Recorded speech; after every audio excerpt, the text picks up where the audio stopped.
Muito É bom. um infectologista? A função é essa? Esse é o Eu termo? sou médico especializado em infectologia. Fiz residência médica em infectologia aqui em São Paulo, no Emílio Ribas. Cara, então, o infectologista, o caso principal dele é com bactérias, é com inflamações? O que é que, especificamente, o que é o...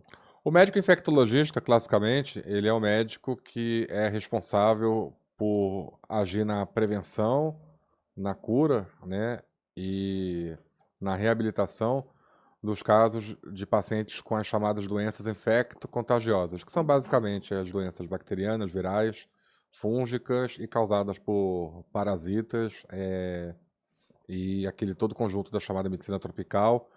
É uma especialidade que era antes uma coisa meio assim, bicho grilo, né? Daquela galera que ia tratar malária, tratar, né? Hum, Tratar doença de Chagas, né? Que fazia pesquisa para combater parasita, para combater pólio, essas coisas. E que acabou tendo um grande crescimento dentro do hospital tradicional, né?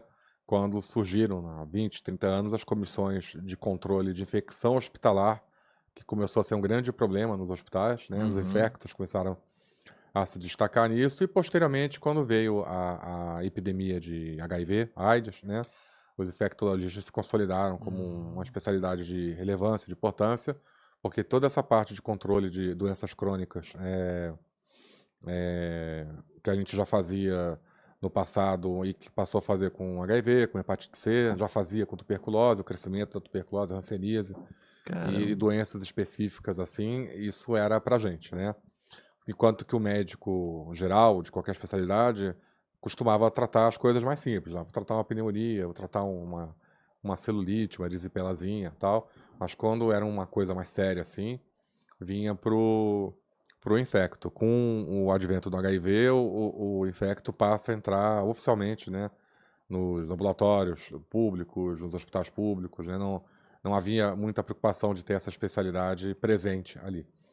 E a coisa se evoluiu, né, ao ponto da gente ter hospitais com equipes dedicadas de infecto para atendimento de certas situações, até que veio a pandemia. E na Uhum. pandemia, realmente, né, a importância do Defeito. infectologista se mostrou presente e foi uma pena, né, porque nessa hora H muitos infectos não mostraram a que veio, né, Hum. mas isso aí A galera não estava preparada ali no momento. estava preparada, não vou dizer que não estava preparada, mas deixaram de ser infectos e viraram atores políticos. Caramba. Isso foi um Não problema. posso falar que eles não estavam preparados. Sim. Eu Uhum. conheço a maioria, todos são muito bem preparados, né? Mas quando você abre a mão de botar o paciente em primeiro lugar, para botar uma ideologia em primeiro lugar, uma narrativa, Uhum. ou uma versão, ou o que a sociedade de infecto quer que eu faça, né? Aí a coisa complica, né? Foi aí que eu vi que, apesar de eu ser infecto, eu não era infecto como os outros, em muitos aspectos. Fiquei isolado.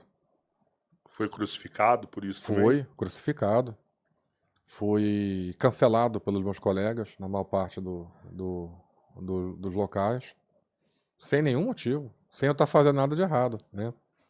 Eu nunca, eu nunca, eu nunca imaginei antes na minha vida como médico que eu teria que lutar para poder exercer meu direito de salvar vidas. Eu Caramba. não ficar preso a uma narrativa. Aham. Não ficar preso a uma imposição, a um pacote trazido de fora por alguém. Que não Seja era um especialista, talvez. que não era um especialista, né? Muitas vezes nem médicos eram, né? E traziam aquelas verdades prontas, né? Uhum. Ou então eram médicos, eram especialistas, mas estavam a serviço de uma narrativa, de um consórcio internacional que se criou, né? No sentido de estabelecer que por esse caminho a gente não vai, o caminho tem que ser esse. E da noite para o dia, tratamentos consagrados, remédios consagrados, viraram heréticos, né? Da noite pro dia. Da noite pro dia a coisa mudou, mas eu falei, peraí, tá estranho isso aqui, porque esse estudo aqui tá enviesado, esse estudo aqui não fala o que vocês estão falando, que não, mas é assim, pronto e acabou, não sei o quê. E aí quando eu me vi, mas no início até me ligavam, Francisco, você está falando aí umas coisas, né? Não é o que a gente pensa na sociedade, não é o que a ciência. O que é ciência, meu? Quem quer que tenha aqui autorização para falar em nome da ciência? Mas o intuito não era salvar vidas, o máximo? Era o que eu achava. Mas eu percebi que para muitas vezes o intuito era defender uma narrativa. Salvar a vida vinha em segundo plano. Desde o início, desde aquele primeiro instante, você tentou se manifestar e nesse primeiro momento já haviam sinais de que você teria que ser calado ou assim, você foi excluído. Como que é um processo? Porque a gente sabe que depois realmente foi uma construção política elaborada sobre isso. Mas e no início? Essa construção já No veio início, pronta? boa parte dos colegas se comportaram como a gente se comportava antes. Preocupar em salvar a vida, pegar as drogas reposicionadas. Nós temos aí, eu guardo, né? Eu tenho no meu Twitter uma série chamada Vídeos Históricos da Pandemia, né?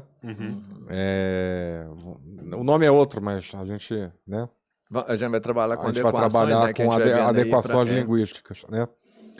E aonde a gente vê lá médicos renomados, médicos que são referências de televisões para ser médico oficial da TVX e tal, todo mundo falando coisas normais, né? Temos que fazer isso, temos que fazer aquilo, não é para botar pânico na população, podemos usar esse remédio. De abril a maio de 2020 e diante, meu amigo, foi da noite pro dia. Acho que esqueceram de me ligar para passar o roteiro. Eles devem ter ligado para todo mundo para brifar, né? E esqueceram meu telefone, porque eu não fui brifado. Ninguém falou para mim que a partir de maio era proibido falar de tal remédio. Ninguém me ligou para falar que a partir de maio a narrativa oficial era que não existia tratamento nenhum e que só um certo imunizante em andamento seria a solução do problema. Ninguém me informou que eu teria que defender, né, que lockdown ia resolver o problema, que eram só 15 dias. Né? Não fui informado disso. E eu continuei agindo, né, como eu sempre agia. Aí comecei a falar, opa, no início tentavam me corrigir. Não, Francisco, você está errado. Não é assim.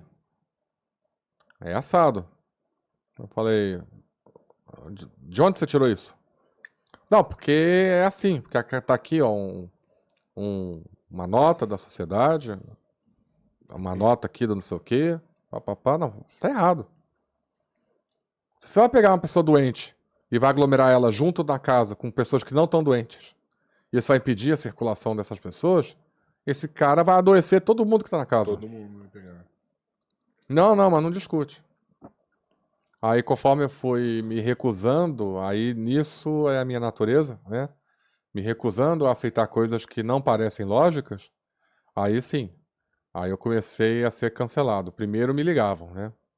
Francisco, estou preocupado com você. Você é um jovem tão brilhante. Falavam assim, né? Você é um potencial tão grande, tal, e você está indo por um caminho que não é bom. Caramba. Que caminho é bom? Eu tô cometendo crime, eu tô vendendo droga na rua agora, né? E depois os telefonemas sumiram e as ligações pararam e as portas se fecharam. Foi isso que aconteceu.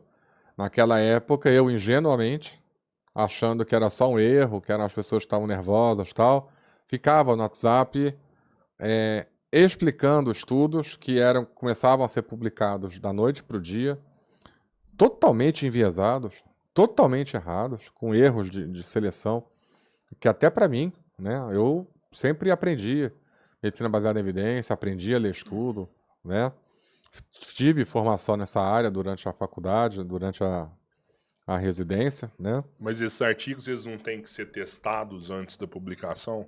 Esses artigos são revisados por pares, né? Aí que eu aprendi que esse processo de revisão por pares está totalmente corrompido no planeta. A gente sabe que tem um monte de artigo que Artigos que Artigos que, na verdade, só receberam um ok, não teve uma revisão séria ali. E aí eu comecei a quebrar. No início eram 4 ou 5 artigos, me lembro até hoje, né? Que falavam que certo remédio era ineficaz para o tratamento daquela doença. É mantra que até hoje é repetido pela imprensa. Até hoje. Comprovadamente ineficaz, né? Não existe nada comprovadamente ineficaz em ciência. Tudo pode mudar da noite para o dia, né? E eu comecei a... Desculpa. Eu comecei a perceber que aquilo alcançou um número enorme de pessoas, porque havia uma sede de conhecimento por aquilo, pessoas assustadas, pessoas que também, como eu, pensavam que algo não está certo, mas começou a me atrair uma fama, né? Foi aí que eu comecei a ser chamado de negacionista, um termo que foi criado na época do pós-guerra para marcar aqueles que negavam o Holocausto. Negacionista é isso.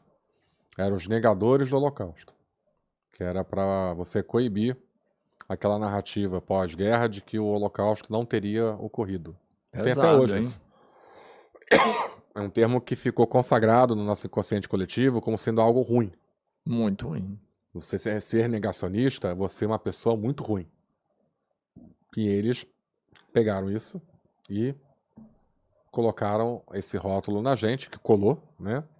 Porque nós éramos negacionistas da ciência. Isso na era pré-imunizante ainda, tá? Eu tô falando ainda de 2020. Né? E aí começou a criar uma torcida, que era a torcida pró-imunizante e a torcida pró-tratamento, que foi um grande erro. O imunizante foi dado como uma solução, né? Foi, e não foi. Precisamos do imunizante para que tudo acabe. É a solução. Isso, foi vendido dessa Enquanto o forma. imunizante não ficar pronto, o certo é todo mundo dentro de casa e só sai com máscara protegido e evita sair o máximo possível. O grande erro do lockdown foi dar a falsa garantia para as pessoas de que elas estariam seguras dentro de casa. Você não ia diminuir o contato em lockdown?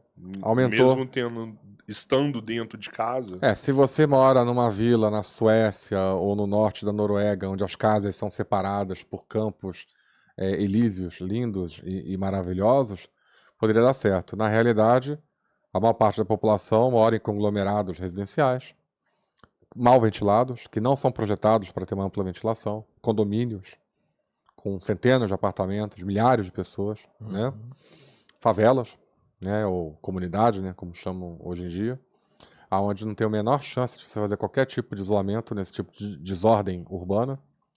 E o que o lockdown fez foi aumentar a aglomeração entre as pessoas, porque o espaço que as pessoas tinham para poder se espalhar na cidade e evitar esse contato tão próximo das famílias se perdeu. Ficou todo mundo trancado em casa o tempo todo. Ao contrário do que se imagina, você aumentou a circulação do vírus e tem estudos mostrando até que variantes desse vírus possam ter sido estimulados ou selecionados a partir desse tipo de ação de isolamento, como foi em Manaus, por exemplo, né? Que foi onde surgiu uma das cepas mais letais do vírus da pandemia, que foi a cepa gama, né? Que ela surgiu no final ali de 2020 para 2021, né? A gente, eu já estava fora do circuito, do establishment,